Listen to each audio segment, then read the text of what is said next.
Welcome to another episode of Making My Mark with your host, Mark with a C. You ever watch Inside Out 2? How about Loki? Besides them being Disney films or whatever, what other similarities can you see between Inside Out 2 and Loki? And the one that I want to talk about today is how when joy comes in and brings in like the flood of all of the discarded emotions, everything that was once thought to be not useful or not good enough for Riley, all comes back into this pool where every single emotion then stems and roots, turns into a root to become basically the core of someone's identity, personality. For Inside Out 2's example, it's Riley. So when I was watching that scene and seeing all of the different emotions that were, again, once discarded, thrown away, merge and become this now kind of like malleable personality, it just reminded me of that scene when Loki finally kind of like sacrificed himself to become the timekeeper or the keeper of the timelines. In the show, one of the most important things was keeping the timeline sacred, having like the one and maybe others that help the one kind of exist. But what we were realizing throughout the show is that every single timeline is sacred. Every single expression of life, of the universe in one timeline is just as important as the quote unquote sacred or protected timeline. So when I think of that and I draw parallels between Loki and Inside Out 2, I think of those emotions as those timelines. You know, when you think about the emotions, they create a whole personality and identity, and that identity gets to live out its life in the world, in the real world per se. The reason why this is important for me during this transition into my adulthood, this transition into my life and reclaiming my life and getting to realize that I'm the author of my story, I'm the director of my own movie, and life comes from me, not at me. Who said that shit? Timothy Chalamet? Or was it Tom Holland? One of them two. Somebody said something about life coming at you and it actually comes from you. Where all of this came from was being up in here. And sometimes being up in here so much that I go to sleep thinking, I wake up thinking, and I am just constantly thinking. And part of what happens when I think, because my brain loves the creativity, loves this narrative, loves the story, then I start to create scenarios, I start to create my own little timelines in my whole head. And when I was thinking of that, I was just kind of more so thinking of myself in my place. You know, I had two really big plans that I was going to set out to pursue. They didn't fall through. So then I was kind of stuck with all of the momentum, all of the energy that I had invested into that direction of my life. But because there was no way to continue that, I was just kind of left with all of that, the energy, the momentum, the disappointment, especially, that started to weigh me down. It made me feel like I was becoming a lot more ungrateful for where I was at. A part of me understanding that I did grow up with certain kinds of beliefs from the people that I grew up around, and trying to remove myself from that, comes this whole identity shift and change. And so when I was in my head about this, I was kind of like thinking about my whole life. When I think of like the rest of my life, it's so crazy for me to say that the rest of my life is something that I can plan when in 1 week, in 1 day, there are things that happen that I have no control over. And also, I'm 23 currently. So the fact that I'm here sitting trying to plan out the rest of my life, I'm here at 23, barely getting to understand the first 20 years of my life. What the heck in my head makes me think that I'm going to be able to figure out the rest of my life, the next 20 years, the next 20 years, the next 20 years, when I'm barely figuring out the first 20. So thinking of that, and I think for me, like, it's very important to acknowledge that, yes, there are certain experiences, certain traumas that did shape some sort of my expression as a person, as a human being, and also had a lot to do with my development as a person that does things in life. So by that, I mean, I learned how to cope very early on in my life. And so part of me getting to prepare for the next 10, 20 years is knowing that there are certain mindsets, mentalities, habits that I did form and develop that no longer are going to help me continue to live out the rest of my life. With that being said, because there are so many like habits and things like that were then used to be like, well, I do this because this happened and this happened and that happened. So for how much longer am I going to continue doing this because this happened, that happened, and that happened? Knowing dang well that it already happened, that also already happened, and that already happened. The thing is that it's not currently happening, so there's no need to be that person, self, that identity that helped me go through those things because they're no longer happening.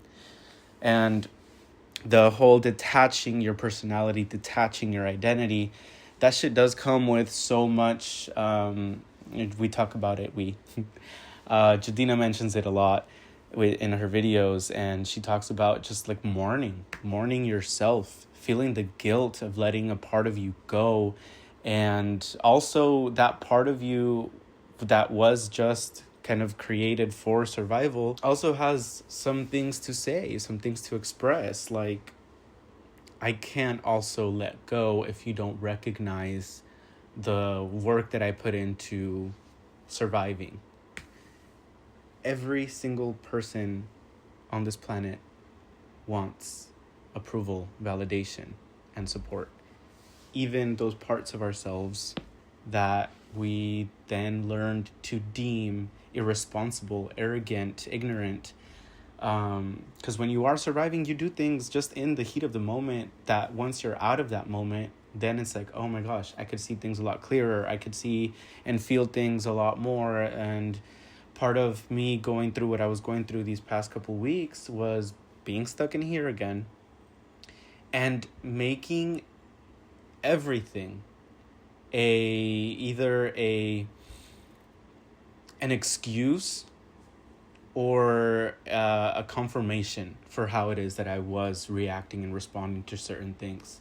One example, I was talking to someone and going on dates, and they gave me this like very reminiscent energy. Reminded me so much of a previous person that I was in a relationship with, who at that time too, that person was very much anxious and would project a lot. Like, I would say, what am I doing to make you feel like this and that? And they were like, well, it's not you, it's just how I was and how I was treated before.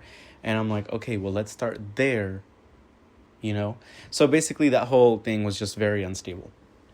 Fast forward to today, I'm not that same person that was in that situation, that relationship, but I am the same person that went through it. So then when I was seeing this person and he was reminding me a lot of that other person, I immediately just put that person in that box, in that shell. I don't know anything about them, but because they reminded me so much of somebody else, I made them that other person. So a couple of days go by, I'm bed rotting, and so then they text me and they had sent me something about like an Instagram story. And me, where I was at mentally, I was like, oh my gosh, we haven't even gone out like for a third time. And you're already like looking at people's stories and making things up and blah, blah, blah. And so I just fucking ignored the message for a few days because I'm like, well, why feed into that? What I was feeding into was that narrative in here. And when I finally opened the message, I realized, oh, that literally pertained to an earlier conversation we were having. It had nothing to do with where I was trying to take it. Another example, there was this email that I got, I want to say today or yesterday, but basically still coming out of that space mentality and just emotional stage that I was in. I saw the email, read the first couple lines, and immediately said, oh, okay, it's another disappointment, whatever, I'll just read it later. Come to find out, when I fucking actually read it, it was a really good message and it was really good news. And the reason why I'm smiling a lot after that is because I started scripting for the first time last night, thanks to Jadina. And I wrote out how this day was potentially going to go, and it kind of literally went exactly how I scripted it. So I am very happy to see that and to recognize that, yes, I actually can be the author of my own story. So it turned out to be a really good thing, but it just reminded me so much of the consequences of being in my head for too long. When it comes to like these movies, these shows, like Inside Out 2, where I learn about and we learn about like emotions, I think it's super important to know that when it comes to growth and to stepping into a new role, a new position, being in a whole new environment, there will be the things that come up that we despise and hate and cause us to resist the change, or there will be the things that show us that, hey, all that fear that you had over this specific thing, that's all it was. It was just fear. So long story short, when I go through my fair share of moments where I am just kind of fed up with my situation, talking about the first two things that I was going to be pursuing, one of them was a full-time position. That didn't work out. Second one was a master's program, and that also didn't work out. And the reason why these two things were kind of big for me is because I'm in this small town that a few years back was already kind of like, I'm done with this place, and I think this place is kind of done with me. I'm kind of ready to grow and grow out of this place. And so then I just kind of kept coming back, being here, and especially after those two opportunities, I'm like, oh, this is why I'm still here. This is why I haven't gotten another opportunity somewhere else outside of this town. And so when that first one fell through, it was just kind of like, okay, you know what? Redirection. As much as it was disappointing, as much as it stung, I was like, okay, no, we pivot, we redirect, and we just keep going. Same momentum, same energy. And that's when like the master's program came up. And with that master's program, I wanted to ultimately be able to design a course that fuses a lot of the pedagogy behind psychology, kinesiology, and social work into some kind of somatic, holistic, trauma healing movement, initiative, or just teaching about somatic practices to implement into physical therapy, trauma. It was meant to kind of kickstart the conversation of and apply the theory behind nervous system regulation, especially in the context of social work, where we're going into environments where people's lives are quite literally unstable, and not only for the client, but also the actual person doing the social work. Social workers also need rest, also need resources, and also need support, and also need to have a regulated nervous system so that every single situation that they face doesn't fucking ruin them emotionally or physically even. Because like stress and the stress that comes from being in situations that are literally just frustrating. There's no logic behind why sometimes some systems make people live horrible conditions. There's just so much that humans go through where it quite literally tears away the sense of self within your own body, the sense of belonging within your own world. And it can happen to anybody, even the people that are out here trying to help. So that's why I was really passionate about the master's program, because it's something that I'm learning to implement into my daily practice of healing, of rehabilitating my body and my nervous system. And so with these two movies, or the movie Inside Out and the show, what they're showing me too is the fact that if you've heard of or read about parts healing, I think that's where the Inside Out movie really kind of allowed me to witness something special. And that was that when I practice parts healing, it's like I'm quite literally removing a certain aspect of myself, sitting myself down with it and just kind of like talking through and what's going on and checking in and all of those things, right? So when I think about a past identity, I did my short experimental film called Four. I don't know why I said it like that. But I did my experimental short called Four. Oh my gosh, the word four sounds weird now. Four. Have y'all ever watched that, the freaking Vine where it's like, you've heard of a fork, but have you heard of a threek, took, a one? Four, my short film Four. That one literally was like what I go through mentally in a film version. And so there's this kind of like gathering between four different parts of me. One of them is the artist, the creative. The other one is kind of like the healer, the lover. And then there's the sad and depressed and the traumatized. And then there's the angry, drunk, and also traumatized, equally traumatized. But everybody is kind of like going about it in different ways. So obviously the lover, the healer, just kind of sees the hope and the faith, and brings in a lot of the much needed kind of like acknowledgement, acceptance of certain situations.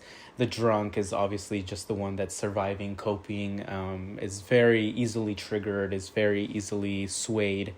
And then there's the sad, the depressed one, where it's just kind of like my bed rotting and isolating, and numbing myself to the point where I don't even feel. And then finally the artist, the creative, the one that allows me to see into that world, brings in all the insights, connects all the dots, and it's such a beautiful way to see the different facets of myself. And so in that film, the whole meaning behind all of us, quote unquote, coming together is that we finally get to acknowledge each other, get to listen to each other. And there in the film, the one that talks the most and expresses the most is the drunk. It's the one that was in the survival state that helped kind of the depressed state survive, move forward. And then there was the scene where he yells at the artist, like, this is what you don't show. But ultimately, like, the artist and the drunk, those two different parts, they literally reflect each other in very, very similar ways. And especially thinking about, like, when I create art, there are times that I've created art under those states of sadness. There's been times where I create art in states of madness, and there are times where I would create art in states where I was drunk or high or something like that. So ultimately, all of these four parts do and have interacted with each other at some times. One part reflected the other part, and vice versa. But now I'm getting a little bit too technical about this. Point is, in that film, there's four parts of me. We all congregate together, gather, talk, express, cry, yell. And then there's one scene where the one part that was very much the numbing, the depression, the isolation, it thanks every other part for allowing it to get this far. Woo! Whoa. Fuck. Shit. Anyway. Whew.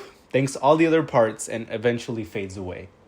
Which leaves the one part, the drunk part, the angry part, be like, no, because now I don't have a purpose. Fuck. So, dang. So, yeah, so one of the parts fades away. The one that was kind of giving purpose to the angry, the survivor, the drunk, the numbing person, because they kind of did coincide, relate. But anyway, so after watching that film and then creating my film, it just allows me to remind myself of, like, first and foremost, all four of those parts do make up me. When I was seeing that one of them was fading away, it reminded me of kind of like the scene where Joy grabs the previous older personality and places it on the console, and it's not kind of like what the frick is the word, man? It wasn't compatible anymore. Basically, she had already outgrown that personality, and they were trying to get that personality to come back. And it just wasn't clicking. It wasn't clicking, and it wasn't sitting, and it wasn't right because she was done with that. So that's kind of how I saw me and that part of me that was fading away in the short film. But at the end of the day, that whole personality that she made from childhood to wherever she was at in her teenage years, it came back, but not to fully be her entire self, but to be just, again, another part of her entire self. So that movie, it just kind of came to me at a really good point. And there's a few others, like specifically Pixar and Disney, like Buzz Lightyear. I just watched that one, and it really had me thinking so much about time dilation, and like how much time moves outside of us, and how sometimes time seems to never move within us. And then like with Interstellar and literally the second Lego movie, this whole idea, and even Buzz Lightyear, this whole idea of a specific version of you that kind of goes back in time to lead you or guide you to your original moment or destiny or purpose, really has me thinking about the fact that, and I think Jadina also mentioned this in some of her recent videos, but it's about this whole idea that, yes, where you were at maybe 5 years ago, you designed this whole garden and you planted these specific seeds. 5 years later down the line, you're like, I don't remember planting that shit. I don't actually even like that shit, but it's in my garden, so I guess I did. But that's kind of like the mentality that I think about it, like specifically in the Lego 2 movie, when Emmett sees his future self and he's like, whoa, that's such a badass dude, and he's like so cool and blah, blah, blah. Turns out he's actually not a badass dude, and he was trying to use his old self to help his future self. Whoa. So, yeah, no, this has just been kind of a spontaneous episode, but I really wanted to talk about those mediums.